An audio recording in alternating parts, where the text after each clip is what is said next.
আজকে তৈরি করে দেখাবো দুইটি ভিন্ন স্বাদের নতুন পদ্ধতিতে তৈরি ডিম পরোটা রেসিপি। এই পরোটাগুলো এত মজার হয় খেতে যে একবার বানিয়ে খাবে আবার বানাতে ইচ্ছে করবে। আসসালামু আলাইকুম বন্ধুরা, কিচেন বাঙালিয়ানা চ্যানেলে আপনাদের সবাইকে স্বাগত জানাই। তো এই পরোটাগুলো বানানোর জন্য সবার প্রথমে একটা মিডিয়াম সাইজের আলু আগে থেকে সেদ্ধ করে নিয়েছিলাম। এবারে আলুটাকে ভালোভাবে একটা কাঁটা চামচ দিয়ে ম্যাশ করে নেব। আপনারা চাইলে গ্রেটার দিয়েও ম্যাশ করে নিতে পারেন। আমি এখানে কাঁটা চামচ দিয়ে ভালোভাবে ম্যাশ করে নিয়েছি। এবারে আলুর মধ্যে দিয়ে দেব স্বাদমতো লবণ, তারপরে দিয়ে দিচ্ছি সামান্য পরিমাণ চিনি। পরোটার মধ্যে অল্প একটু চিনি দিলে পরোটাগুলো খেতে কিন্তু ভালো লাগবে। এবার এখানে সামান্য পরিমাণ কালো জিরা দিয়ে দিয়েছি আর সামান্য পরিমাণ গরম মশলা গুঁড়ো দিয়ে দিয়েছি। তার সাথে টেস্টটা একটু বাড়িয়ে নেওয়ার জন্য অল্প করে একটু চাট মশলা দিয়ে দিয়েছি। সবশেষে 1 টেবিল চামচ পরিমাণ সয়াবিন তেল দিয়ে আবার আলুটাকে ভালোভাবে মিশিয়ে নিচ্ছি। বন্ধুরা, এখানে আলু দিয়ে পরোটাগুলো বানালে কিন্তু পরোটাগুলো অনেকটাই সফট, নরম, তুলতুলে হয়। পরোটাগুলো খেতে দুর্দান্ত টেস্টের হয়। তো আলুটাকে ভালোভাবে মিশিয়ে নেওয়ার পর এখানে 1 কাপ পরিমাণ ময়দা দিয়ে দিচ্ছি। আমি এখানে ময়দা দিয়ে পরোটাগুলো বানাচ্ছি, আপনারা চাইলে আটা দিয়েও বানাতে পারেন কিংবা আটা ময়দা একসাথে দিয়েও বানাতে পারেন। এবার সব কিছু একসঙ্গে ভালোভাবে মাখিয়ে নিতে হবে। প্রথমে কোনো রকম পানি দিয়ে মাখার আগে আলুর সঙ্গে ময়দাটাকে ভালোভাবে মিশিয়ে নিতে হবে। যদি আপনারা আলুর পরিমাণটা বেশি নেন তবে কিন্তু আলু দিয়েই ময়দাটা মেখে নেওয়া হয়ে যাবে। তো আমি এখানে আলুর পরিমাণটা কম নিয়েছি, সেই জন্য এখানে অল্প করে একটু দুধ দিয়ে ময়দাটা মেখে নেব। আমি এখানে দুধ দিয়ে ময়দাটা মেখে নিচ্ছি, আপনারা চাইলে পানি দিয়েও মেখে নিতে পারেন। এই ডিম পরোটার জন্য ডোটা একটু দুধ দিয়ে মেখে নেওয়ার চেষ্টা করবেন, তাহলে পরোটাগুলো খেতে দুর্দান্ত টেস্টের হবে। তো একটু নরম করে মেখে নিয়েছি। এবার এখানে দেখুন পুরোটা দুধ কিন্তু লাগেনি, অল্প একটু রেখে দিয়েছি। এবার এখানে হাতের মধ্যে লেগে আসছিল বলে অল্প করে একটু হাতের মধ্যে ময়দা নিয়ে ছড়িয়ে দিয়ে ডোটাকে আবার একটু সফট করে মথে নিচ্ছি। এবার এই ডোটাকে 10 মিনিট মতো রেস্টে রেখে দেব, তাহলে এর ভেতরের চিনিটাও ভালোভাবে গলে যাবে আর এই ডোটা অনেকটাই সফট হয়ে যাবে। তো 10 মিনিটের জন্য এটাকে ঢাকনা দিয়ে ঢেকে রেস্টে রেখে দিচ্ছি। ততক্ষণে বাকি কাজগুলো করে নিতে হবে। তো এখানে একটা আলাদা বাটির মধ্যে আমি 3টে ডিম নিয়ে নিচ্ছি। এই ডিমগুলোকে একটা একটা করে ফাটিয়ে নেব। এখানে আপনারা পরোটার পরিমাণ অনুযায়ী ডিমগুলোকে কম বেশি করে ফাটিয়ে নেবেন। তো আমি এখানে 3টা ডিম নিয়ে নিয়েছি, 3টা ডিমেই কিন্তু পরোটাগুলো খুব সুন্দর হয়ে যাবে। এবার এখানে কিছু সবজি নিয়ে নিয়েছি। অল্প করে একটু গ্রেট করা গাজর নিয়েছি, পেঁয়াজ কুচি নিয়েছি, কাঁচামরিচ কুচি নিয়েছি, টমেটো কুচি আর ক্যাপসিকাম কুচি। এবার এই সবজিগুলোকে আমি ডিমের সঙ্গে অ্যাড করব। তো সেই জন্য প্রথমে সবজিগুলোর মধ্যে কিছু মশলা মাখিয়ে নেব, তাহলে মশলার ফ্লেভারটা সবজির মধ্যে ভালোভাবে ঢুকে যাবে। তো প্রথমে স্বাদমতো লবণ দিয়ে দিচ্ছি, তারপর অল্প পরিমাণে মরিচের গুঁড়ো দিয়ে দিচ্ছি। যেহেতু আমি এখানে কাঁচামরিচ কুচি দিয়েছি তাই এখানে মরিচের গুঁড়োটা অল্প করে দিয়ে দিয়েছি।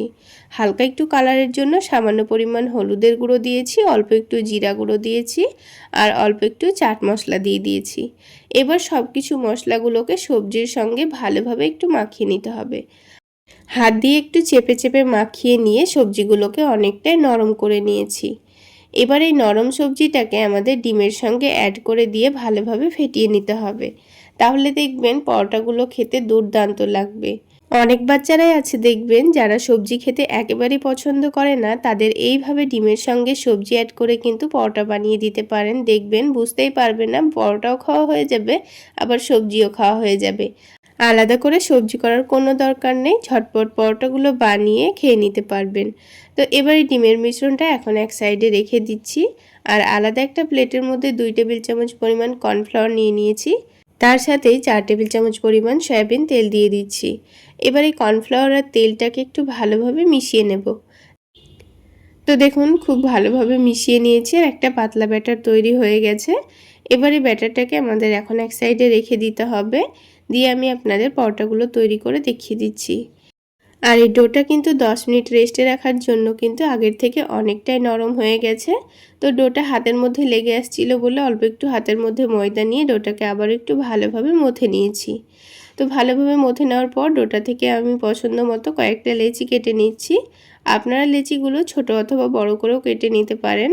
তো লেচিগুলো কাটা হয়ে গেছে, এবার একটা একটা করে লই তৈরি করে রেখে দেব।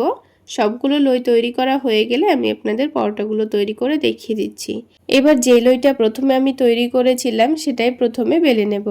তো তার জন্য বোর্ডের ওপর অল্প করে একটু ময়দা ছড়িয়ে দিয়েছি, তারপর এখানে পাতলা করে রুটি বেলে নিতে হবে। তো রুটিটা আমি একটু পাতলা আর একটু বড় করে বেলে নিয়েছি। এবার যে কর্নফ্লাওয়ারের মিশ্রণটা তৈরি করে রেখেছিলাম সেটাই 1 চামচ মতো প্রথমে দিয়ে ভালোভাবে রুটির চারিদিকে ছড়িয়ে দেব। তো রুটির চারিদিকে ছড়িয়ে দেওয়া হয়ে গেলে এবার অল্প করে একটু শুকনো ময়দা ছড়িয়ে দেব। তারপর রুটিটাকে টেনে এনে একদিকটা ভাঁজ করে নিয়ে আবারও ওই মিশ্রণটা দিয়ে অল্প করে একটু ময়দা ছড়িয়ে দেব। তারপর আবারও এই দিকটা টেনে এনে ভাঁজ করে নিতে হবে। তারপর আবারও একটু মিশ্রণটা দিয়ে অল্প করে একটু ময়দা ছড়িয়ে দেব। এইভাবে কর্নফ্লাওয়ারের মিশ্রণটা দিয়ে অল্প করে একটু ময়দা ছড়িয়ে দিলে দেখবেন খুব সুন্দর একটা পরোটার মধ্যে লেয়ার পড়েছে। তো আমি এখানে চৌকো শেপের পরোটাগুলো তৈরি করে নেওয়ার জন্য 4টে ভাঁজ দিয়ে নিয়েছি। তো এইভাবে ভাঁজ দেওয়া নেওয়ার পর এবার এটাকে সাথে সাথে বেলে নেব। যেহেতু ডোটা অনেকটাই সফট নরম তাই খুব সুন্দর বেলে নেওয়া হয়ে যাবে। তো দেখুন চৌকো শেপের পরোটা কিন্তু আমাদের তৈরি করা হয়ে গেল। এবারে পরোটাটাকে সেঁকে নেব। তো পরোটাটা সেঁকে নেওয়ার জন্য আগে থেকে একটা প্যান হালকা গরম করে নিয়েছি। তারপর পরোটাটা দিয়ে উল্টে একটু হালকা সেঁকে নেব। তারপর ওপর থেকে একটু তেল দিয়ে দেব। খুব বেশি তেলের প্রয়োজন হয় না, 2-1 চামচ মতো তেল দিয়ে পরোটার নিচ দিকটা একটু সেঁকে নিয়েছি। তারপরে ওপরে যে সবজি আর ডিমের মিশ্রণটা রেডি করে রেখেছিলাম সেটাই অল্প অল্প করে দিয়ে পরোটার চারিদিকে ছড়িয়ে দেব। এইভাবে ডিমের মিশ্রণটা ছড়িয়ে দেওয়ার সময় গ্যাসের ফ্লেমটা লোতে রাখতে হবে, তা না হলে অপর দিকটা পুড়ে যেতে পারে। অপর দিকটাও হালকা সেঁকে নেওয়ার পর অপর দিকেও ঠিক একইভাবে ডিমের মিশ্রণটা দিয়ে দেব। তারপর এটাকে গ্যাসের ফ্লেমটা একটু মিডিয়ামে রেখে উল্টে পাল্টে সেঁকে নিতে হবে। তাহলে দেখবেন পরোটাগুলো খুব সুন্দর ফুলকো তৈরি হচ্ছে। আর পরোটাগুলো যদি খুব বেশি হাই ফ্লেমে ভেজে নেন তবে কিন্তু পরোটার ওপরের ডিমটা পুড়ে যেতে পারে আর পরোটার ভেতরটা কাঁচাই থেকে যাবে। দেখুন পরোটাটা আস্তে আস্তে কত সুন্দর ফুলকো তৈরি হচ্ছে। তো দেখুন বারে বারে উল্টে পাল্টে পরোটার খুব সুন্দর কালার আসা পর্যন্ত ভেজে নিয়েছি আর পরোটাটা কি সুন্দর ফুলকো তৈরি হয়েছে। তো একটা পরোটা কিন্তু আমাদের হয়ে গেল। তো দেখুন বন্ধুরা একে একে কিন্তু সবগুলো পরোটাই আমি তৈরি করে নিয়েছি আর পরোটাগুলো সবগুলোই দেখতে কিন্তু অনেকটাই লোভনীয় তৈরি হয়েছে। তাহলে বন্ধুরা একবার হলো এইভাবে ডিম পরোটা বানিয়ে খেয়ে দেখবেন, খেতে দুর্দান্ত লাগবে। চাইলে বাচ্চাদের স্কুল টিফিনেও ঝটপট বানিয়ে দিতে পারেন। পরোটাগুলো যেমন নরম তুলতুলে হয় তেমন এর ভেতরে অসংখ্য লেয়ার যুক্তও হয়। এবার একটা পরোটা আমি আপনাদের ছিঁড়ে দেখিয়ে দিচ্ছি, তাহলেই বুঝতে পারবেন পরোটাটা কতটা সফট এবং নরম তুলতুলে হয়েছে। এবার আমি আপনাদের ভীষণ মজাদার মুচমুচে খাস্তা মিনি ডিম পরোটা তৈরি করে দেখাবো। তো পরোটাগুলো তৈরি করে নেওয়ার জন্য আমি এখানে 1 কাপ পরিমাণ ময়দা নিয়ে নিচ্ছি। আপনারা চাইলে ময়দার পরিবর্তে আটাও দিতে পারেন অথবা আটা ময়দা দুটোও নিতে পারেন। ময়দার মধ্যে সামান্য পরিমাণ লবণ আর সামান্য পরিমাণ চিনি দিয়ে দিচ্ছি। এবার লবণ আর চিনিটাকে ময়দার সঙ্গে ভালোভাবে মিশিয়ে নিচ্ছি। এখানে কোনো রকম তেল দিয়ে ময়ান দেওয়া ছাড়াই কিন্তু পরোটাগুলো অনেকটাই খাস্তা তৈরি হবে। এবার অল্প অল্প করে পানি দিয়ে একটা ডো মেখে নেব। এখানে ময়দাটা কিন্তু একটু নরম করেই মাখতে হবে, তাই বারে বারে অল্প অল্প করে পানি দিয়ে ময়দাটা মেখে নিয়েছি। আর দেখুন অনেকটা নরম করে মেখে নিয়েছি। এবার এই ময়দাটাকে আমাদের 10 মিনিট মতো রেস্টে রেখে দিতে হবে। তো রেস্টে রাখার আগে ময়দার মধ্যে আমি সামান্য পরিমাণ তেল দিয়ে ময়দাটাকে আবারও একটু ভালো করে মথে নেব। তো দেখুন ময়দাটা একেবারে সফট করে মথে নিয়েছি আর খুব নরম করে মথে নিয়েছি। এবারে ময়দাটাকে আমি 10 মিনিটের জন্য রেস্টে রেখে দিচ্ছি। ততক্ষণে আলাদা একটা বাটির মধ্যে দুটো ডিম ভেঙে নেব। যেহেতু আমি ডিম পরোটা তৈরি করে নিচ্ছি তাই এখানে দুটো ডিম ভেঙে নিচ্ছি। আজকের এই ডিম পরোটা যদি বাচ্চাদের একবার বানিয়ে খাওয়ান দেখবেন আবার বানিয়ে দেওয়ার রিকোয়েস্ট আসবে, এতটাই টেস্টি হয়। তো দুটো ডিম ভেঙে নেওয়ার পর এখানে অল্প করে একটু পেঁয়াজ কুচি দিয়ে দিচ্ছি। তো পেঁয়াজটাকে আমি লম্বা লম্বা স্লাইস করে কেটে নিয়েছি আর অল্প করে একটু টমেটো কুচি দিয়ে দিচ্ছি। টমেটোটাকেও স্লাইস করে কেটে নিয়েছি। এবার ঝালের জন্য অল্প করে একটু কাঁচামরিচ কুচি দিয়ে দিচ্ছি। আপনারা চাইলে কাঁচামরিচের পরিবর্তে এখানে গুঁড়ো মরিচও দিতে পারেন। এবার এখানে স্বাদ মতো লবণ দিয়ে দেব। তার সাথেই হালকা একটু কালারের জন্য হলুদের গুঁড়ো দিয়ে দিচ্ছি। আর তারপরে অল্প করে একটু ভাজা জিরা গুঁড়ো দিয়ে দিচ্ছি আর অল্প করে একটু ধনে গুঁড়ো দিয়ে দিচ্ছি। তারপর এখানে দিয়ে দেব চাট মশলা। হাতের কাছে চাট মশলা না থাকলে না দিলেও চলবে। আর সামান্য পরিমাণ গরম মশলা গুঁড়ো দিয়ে দিচ্ছি। একেবারে সামান্য দিয়ে দিয়েছি। এই চাট মশলা আর গরম মশলা গুঁড়ো যদি আপনাদের হাতের কাছে না থাকে তাহলে আপনারা ম্যাগি মশলাও দিতে পারেন। দেখবেন ডিম রান্নাটা খেতে খুবই ভালো লাগবে। তো সব কিছু একসঙ্গে ভালোভাবে মিশিয়ে নিয়েছি। এবার এই ডিমটাকে ভেজে নিলেই কিন্তু আমাদের ডিমের পুরটা রেডি হয়ে যাবে। তার জন্য প্যানের মধ্যে অল্প করে একটু সয়াবিন তেল দিয়ে দিচ্ছি। আপনারা চাইলে সরিষার তেল দিয়েও ভেজে নিতে পারেন। তেলটা গরম হয়ে গেলে ডিমের মিশ্রণটা দিয়ে এগুলোকে ভালোভাবে নাড়াচাড়া করে নেব। কিছুক্ষণ নাড়াচাড়া করে ভেজে নিলেই কিন্তু হয়ে যাবে। এইভাবে ডিমের ভুজিয়া বানিয়ে আপনারা চাইলে রুটি পরোটার সঙ্গেও খেতে পারেন।